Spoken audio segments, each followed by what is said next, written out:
It's great to be here talking about our, at the moment, favourite composer, composer of the year, I don't know, Joseph Definitely, Gibbs. definitely vying for pole position up there with Handel in my book. Hmm. So I'm sure everybody's heard of Gibbs, so there's no need to talk about his history. Absolutely. Let's move on swiftly to the music. No, Gibbs, I think one of the best kept secrets of the 18th century. And it's, I have to say, thanks to you that I encountered him all those years ago. What do we think? Sort of probably approaching 30 years ago, that you bought the book Yeah. Violin Sonatas and we tried them out. Is that how it went? Yeah. I seem to actually remember it wasn't my fault. It was you saying there was this one composer on a CD of English violin sonatas. I Yes, think it was you actually. yes, Libby Valfish's recording. I loved that recording. I loved the choice of music and the Gibbs. You're right, the Gibbs, the first sonata in D minor was on it, and I listened to it on CD, not tape. But if it had been a tape, I'd have worn out the tape. I just had it on repeat. It was wonderful. Yes, so maybe, and then you probably found the music, and off we went, and we played that sonata first, definitely Yeah, in the late 90s. yeah. So his dates, they're a bit sort of unclear. Was it like that? 1698 to 1788? Yes, Wasn't there something about calendar calculations? possibly because of the calendar swapping in the mid 18th century. Mm, Some earlier sources of Grove, when I came to write program notes and I looked this up, I think I originally had him down as being 1699 to 1788, which I quite liked. I like the alliteration of numbers. But more recent scholarship has given him an extra year of life. So he had a lifespan of exactly 90 years, which is incredible in those days, and was born and died. He died on his birthday, basically, which is yeah, quite cool. incredible.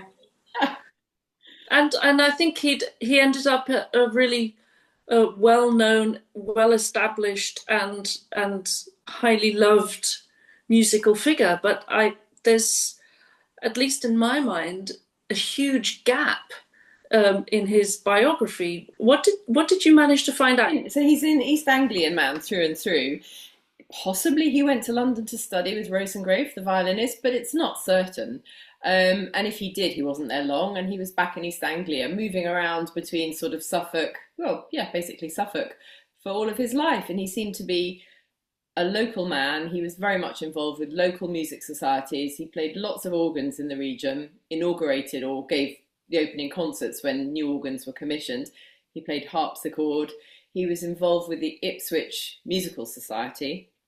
So we do find records of his work through newspaper mentions, actually promos, adverts for concerts, but very little. There's not a lot written about him. I think more material is coming out now. He's been the subject of a couple of studies at master's level, I believe, or possibly even further, more advanced than that, DPhil, I suppose.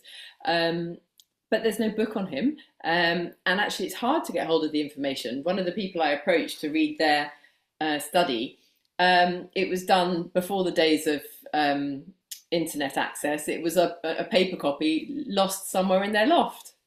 That's it. And I said, do you think you can find it? And they said, oh, don't think so.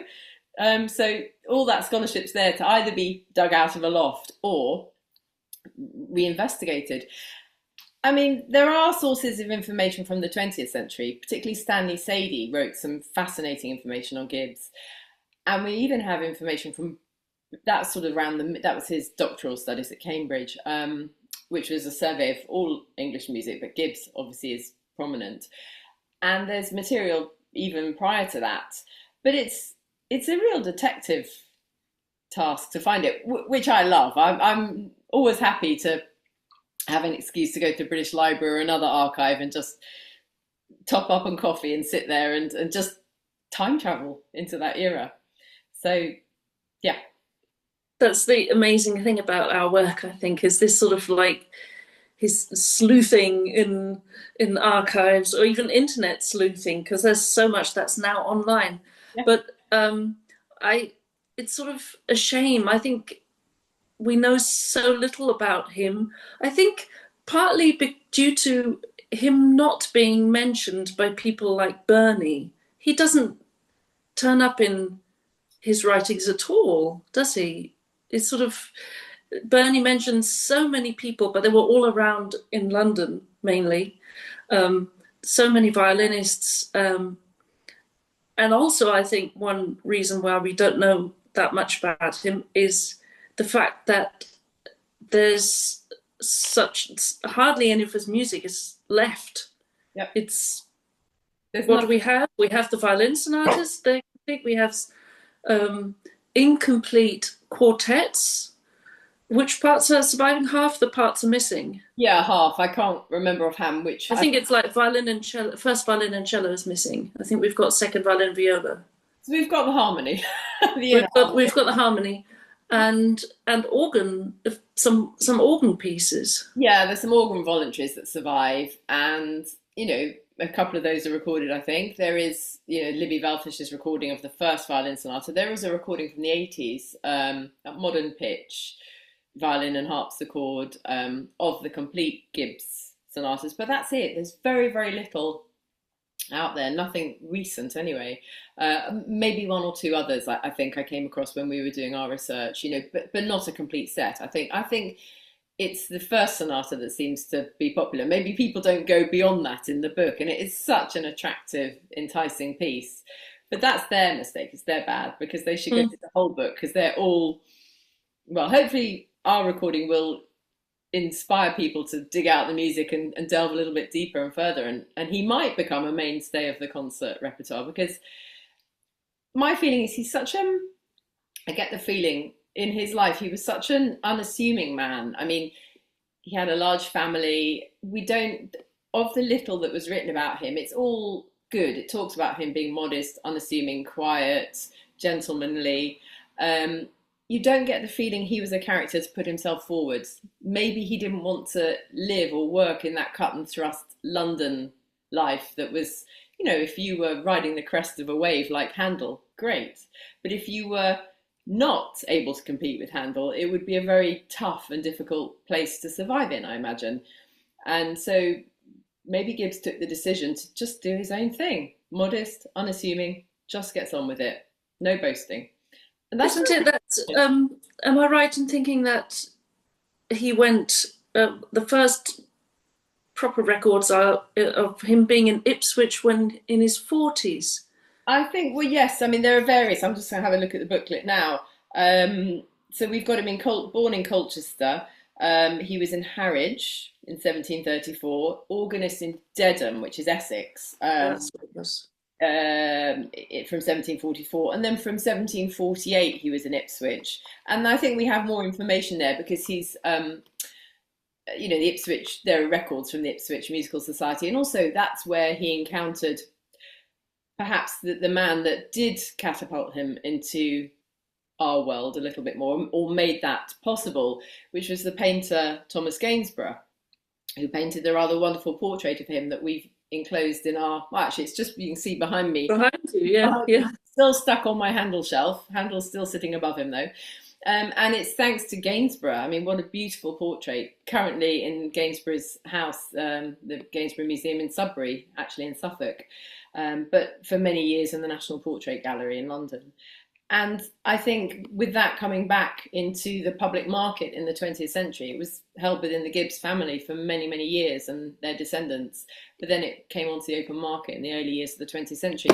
I think people noticed, it sparked curiosity, who was he? And hence a little bit more investigation and discovery about him.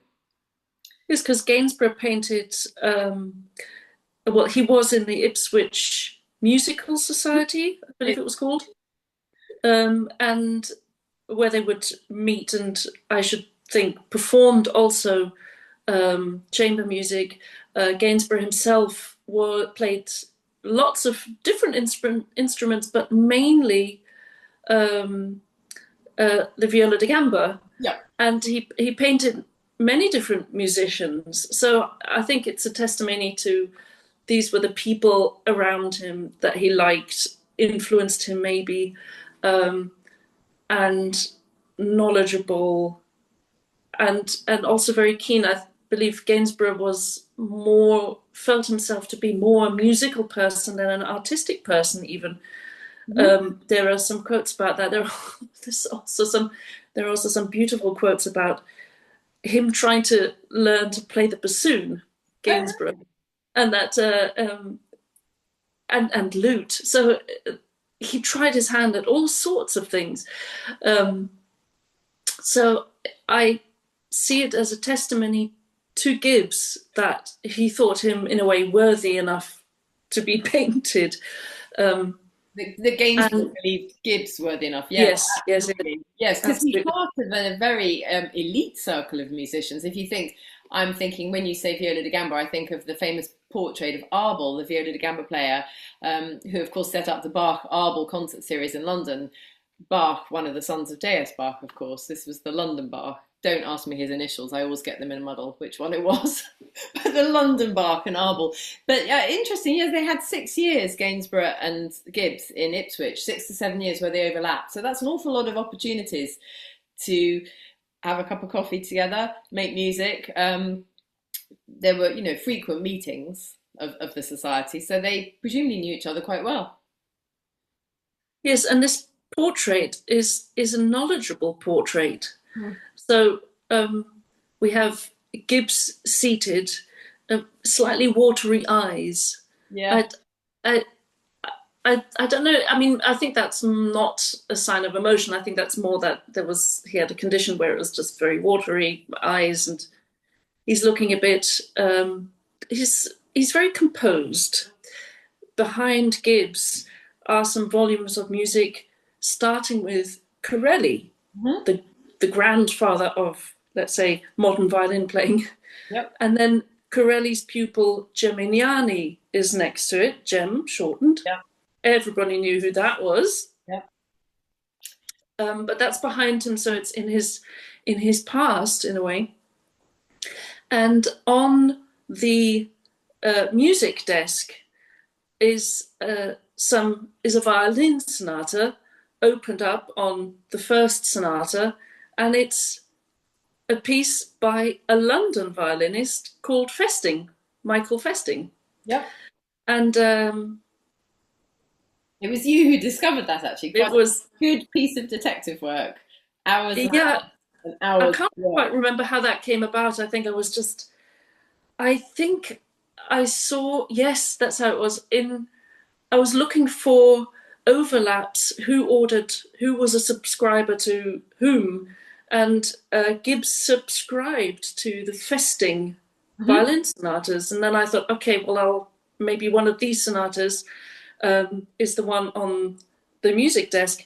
And actually, it's not, you don't have to wade through all the sonatas to find it, because it says sonata number 1 on the music. So you just have to look at the first sonatas. Yeah. Well, yes, I'm looking at it closely here. I mean, God, you've got good eyesight to work that out. I'm automatically trying to I've got the booklet here, and I'm doing that awful thing of screen addiction of expanding the picture, and it's an old school picture that you can't expand, because I'm thinking, the number is partially hidden under the feather. But he's definitely showing his lineage. So Festing on his music desk Festing was one of the very popular and able violinists of his time. He was a leader often for Handel oratorios and performances, and he was also, there is a quote in Burney about Festing being not the most able violinist, but a very gentlemanly leader. And Burney advises up and coming young musicians to take a leaf out of Festing's book, and also behave in a particular very good manner to the people around him. So I think that the reason Festing is on Gibbs's desk is not purely because of the music, because I can see that Gibbs, from what we have, his obituary, the description of him was that he was an incredibly liked person. So he must have done something right Absolutely. in his, environment. And he had a huge family as well, I believe, towards the end.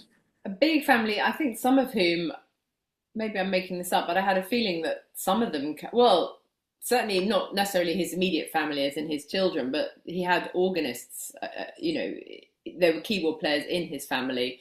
I'll need to revise those facts a little bit to see if any of his children played. I believe at least one did, and became a musician, but don't 100% quote me on that. But I think, yeah, definitely mild-mannered, a nice person. And shows you that good manners and taking care of people gets you far in life, I think.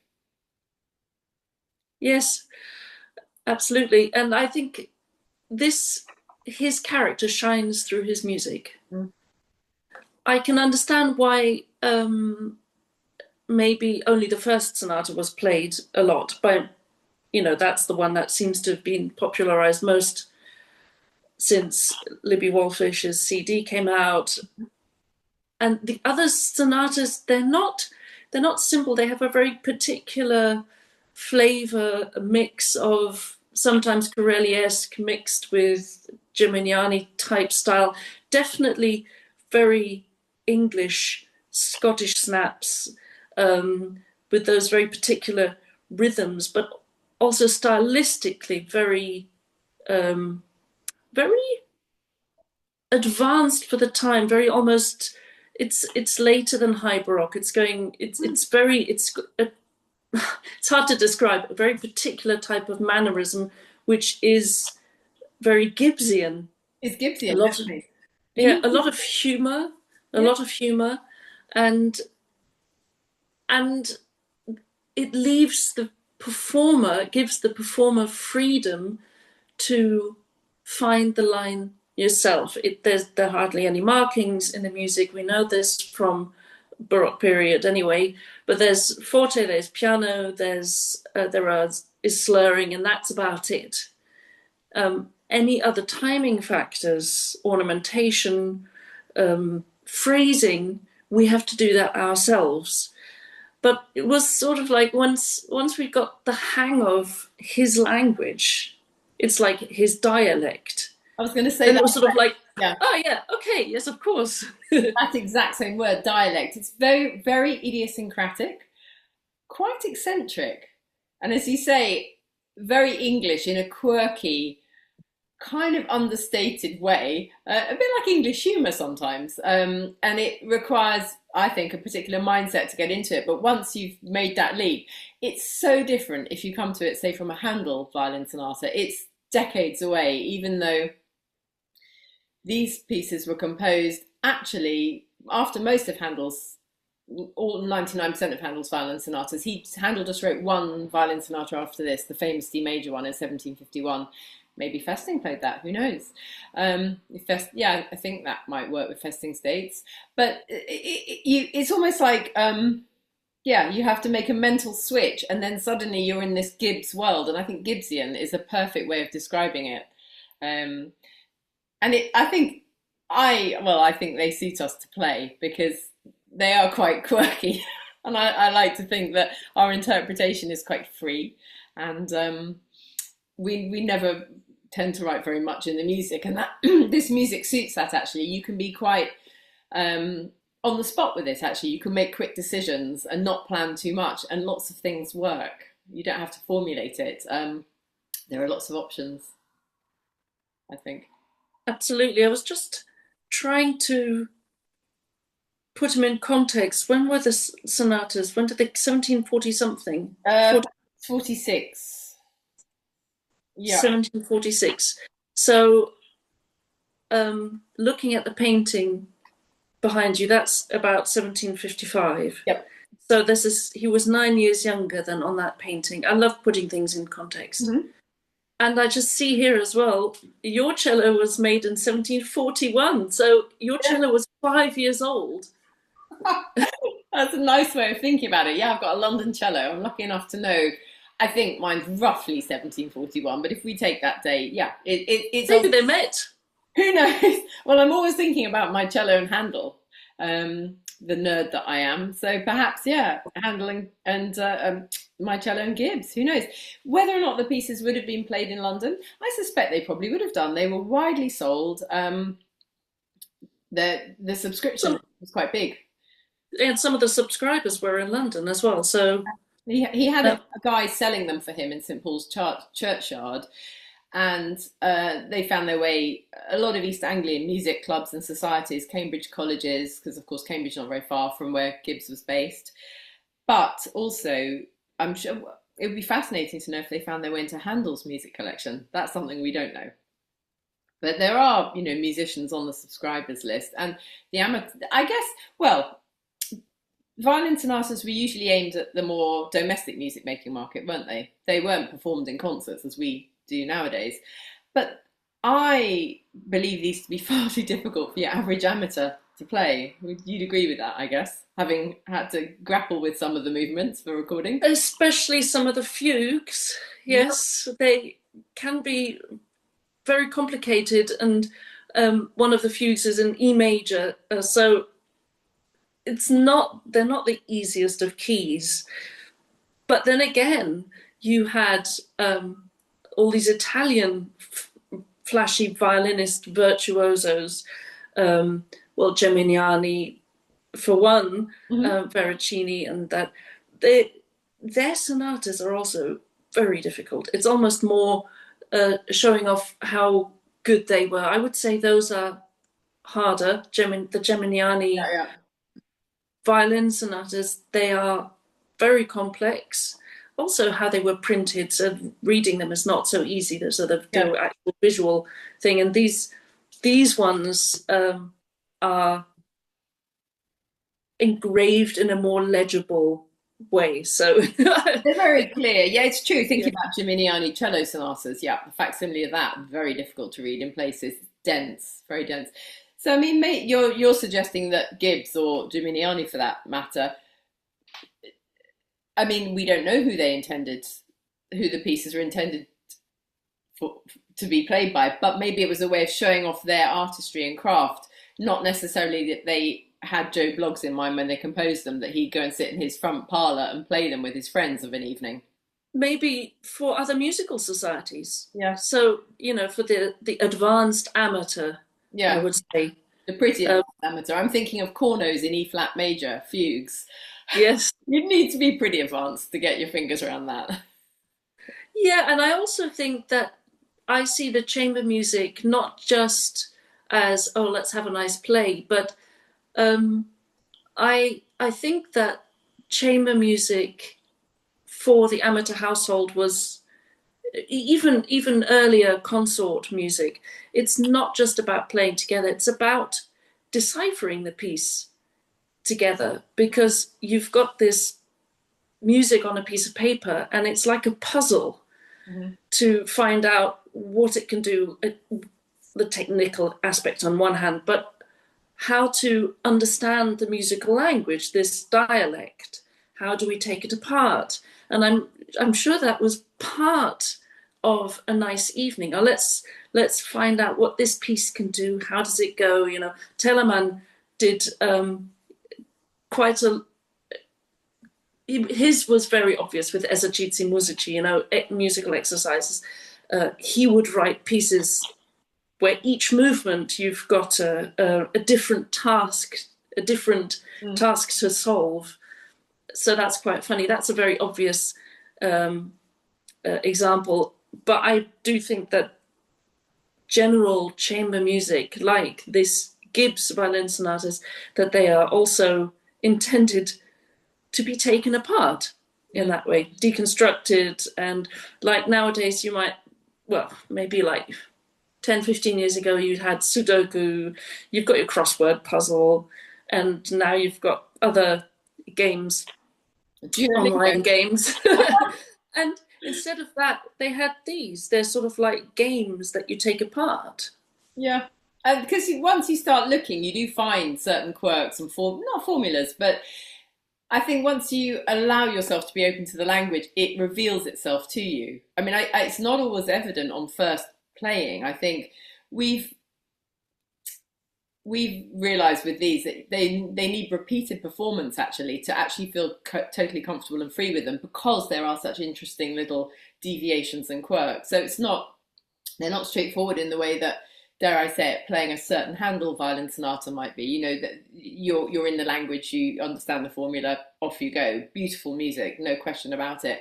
But these somehow have an extra level to them in places. And you need to hand yourself over to that process, and then it reveals itself to you. So yes, they are like a puzzle, and I think that's why they're such fun to play, because different things reveal themselves at different times, and audiences love them because it's unexpected. They don't know what's coming next. I never forget that concert we did where one of the audience members came up to you at the end of it and said, this was after the variations at the end of the D minor sonata, "You little devil." Yes, yes. Because, I mean, well, I see pieces as having a certain amount of corset. So by corset, I mean the amount of freedom to do something with a piece. So you have maybe music over a held long note, like quite frequently the Bieber sonatas are often, you know, you've got very elaborate violin lines over a held bass line. Yep. And it means you can do anything. The time is free, interpret it freely. Mm-hmm. And then there are others where you can also say mediocre composers, they make a very tight corset. You're not at liberty to put so much into it. And then you get Bach, for example, who has a strong corset, but is of incredibly high quality, musically speaking. So you can't take, there are certain points where you can take time, but not as extremely as, say, with Bieber or Schmelzer or those early ones. I think Corelli has a fairly tight corset, but the music writing is incredibly high. Now, I think Gibbs, his corset's relatively loose. Okay.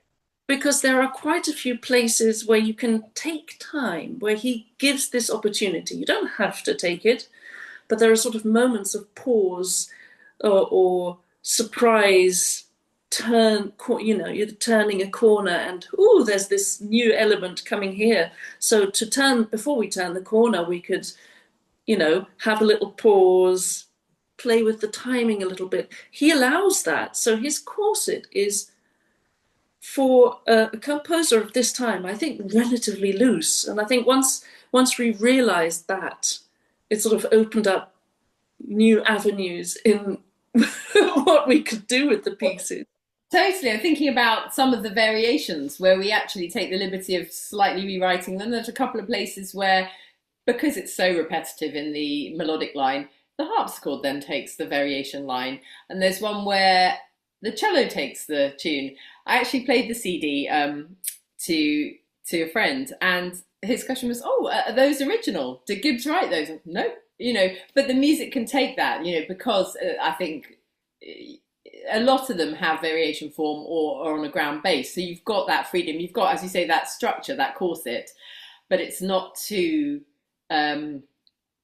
restrictive. I suppose it's more creative and liberating than it doesn't hold you in. It allows you to expand. The opposite, perhaps. Which made it a bit of a challenge recording them, because to record these pieces, well, you have the liberty, you want the liberty, and in a concert it's not a problem. You just make it up on the spot almost. Yep. It's very free and in the moment. But when you come to recording, you do have to make a decision to an extent. What do you want to do? So, I mean, having a cellist play the melodic line and one bit, that's a decision we can make and keep. But when it comes to the ornamentation, for example, or how much time we take, or even what Callie plays on the harpsichord, it all has to interlock. Because when Robin had this unenviable task of then trying to put us all back together again. Yes. I think he did amazingly, actually. He did it to justice. Yeah. I mean, we didn't do a lot of edits actually, because our way of putting down tracks is to do a couple of takes all the way through actually. But then it was, as you say, and then patch if needs be. But the whole performance was there. And but yeah, as you say, you had to quantify what would bear repeated listening on a disc. Whereas, as you say, in a concert, and a lot of it's visual in a concert as well. The audience can see the twinkle in your eye or the looks between us as we calculate just how far we're going to push that particular pause, or how much can we wring out of it.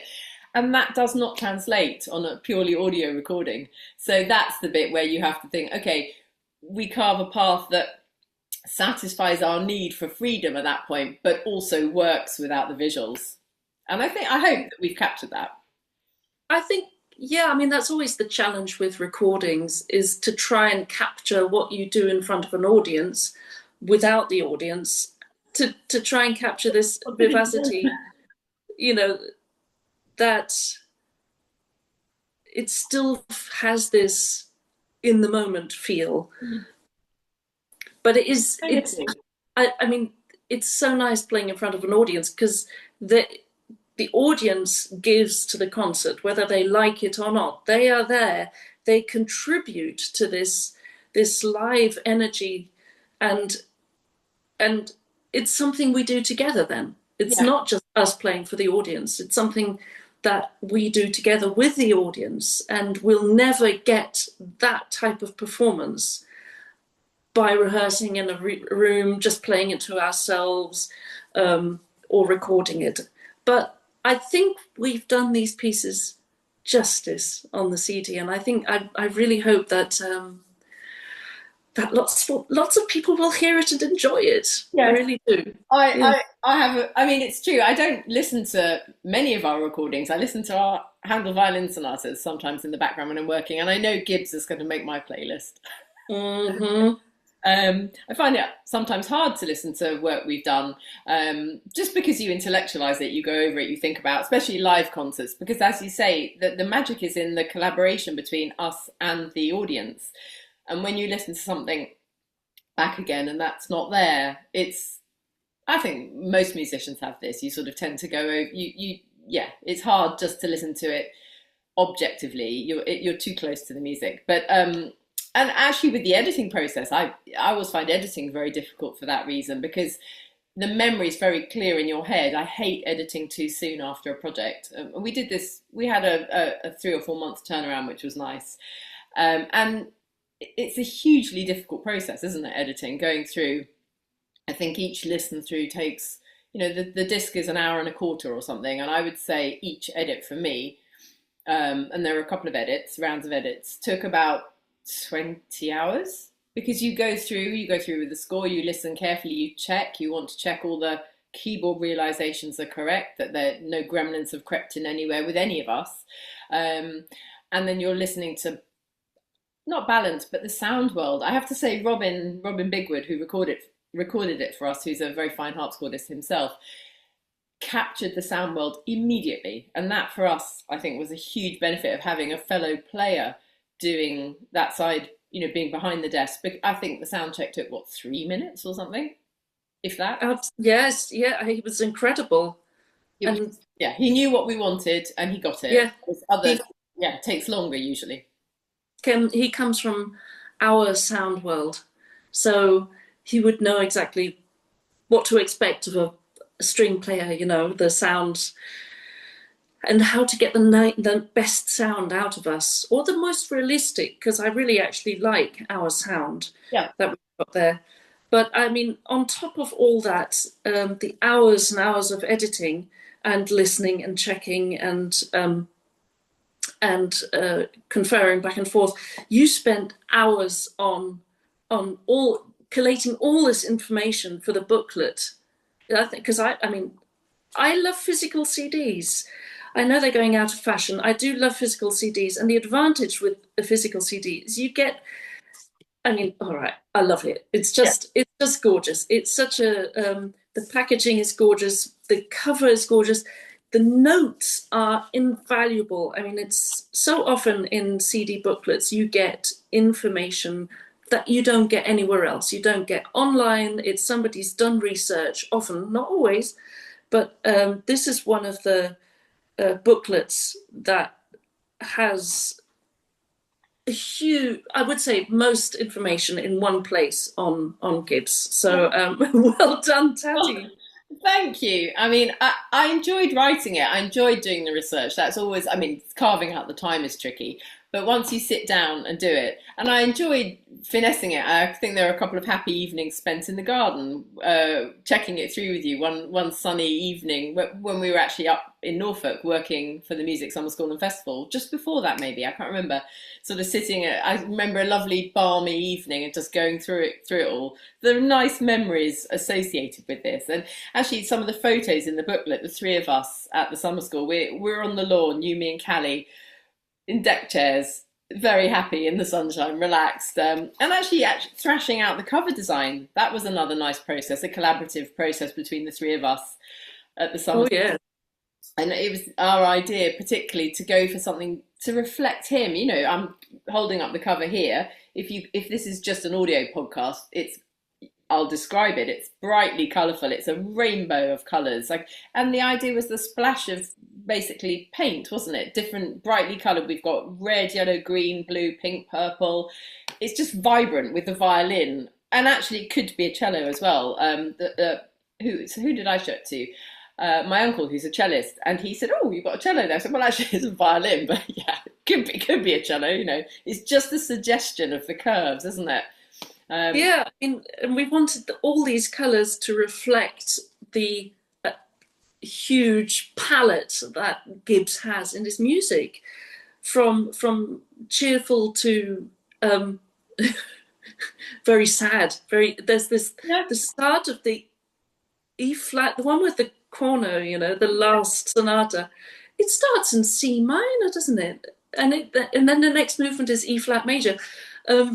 It's sort of like this huge contrast of affects and emotions, and we sort of wanted something to, and it's these pieces, they sort of like jump at you, and so we wanted a cover that reflects that in it, this brightness and contrasting palette. So I love this cover. Yeah.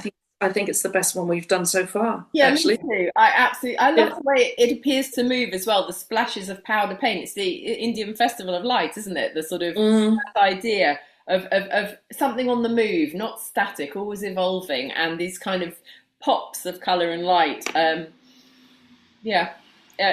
It's definitely very eye-catching, which is, I mean, we had talked briefly about putting Gibbs on the front, but no. I mean, I think it was definitely the existing recording from the 1980s has Gibbs, and beautiful though the portrait is, it's dark. It doesn't draw your eye to it in quite the same way.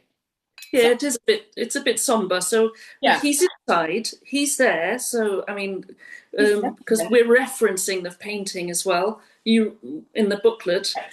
So he's there, watching over the first page of the D minor. Yeah. So, I think First Hand Records did a really nice design in placing that music next to his portrait, actually giving because if people aren't familiar with the music we read from, it gives a real taste to see that, you know, the printing, it's not handwriting, it's a, you know, printed edition, but again, you can see character through that. It's so much more personal than a modern printed typeset edition, which everything's all very normalized, I guess. This is a little bit more it's more characterful, I guess. So yeah, I'm very happy with the cover and the design of the artwork, everything. I can't wait to release it properly into the world, and I just wish there was more Gibbs to discover. Maybe that's another project, to sort of start rooting around archives in country houses and see, is there anything else that hasn't, because to have only committed Opus 1 and Opus 2 to print with such a long life, 90 years. Mm-hmm. Oh, isn't it? Yeah, there must be more out there. What happened? Somebody on a hunt. We're up for it. We definitely needed to do a pilgrimage to St Mary Le Tower in Ipswich to see where he's buried. I think that should be next on our list. Absolutely. I'm up for that. Definitely. Next time you're over here. We'll have a little pilgrimage, and yeah, I think yeah, it's just very excited to bring this one out into the world. So am I. Looking forward to it. Definitely, and it's out well on the 14th of November, and wherever you get your music from. Thank you. Always a great pleasure to chat about Gibbs, chat about music. I think so. Yeah. I look forward to us continuing to discover more about him. I think this is the starting point of a journey, not the end point. Actually, this has unlocked more questions for me in a way than answered them. So I think I'm definitely up for more of a detective hunt about his life and what else might be out there. Beautifully said. So watch this space. Watch this space. Oh, so nice to chat with you, Rachel. Great. Lovely to chat with you too.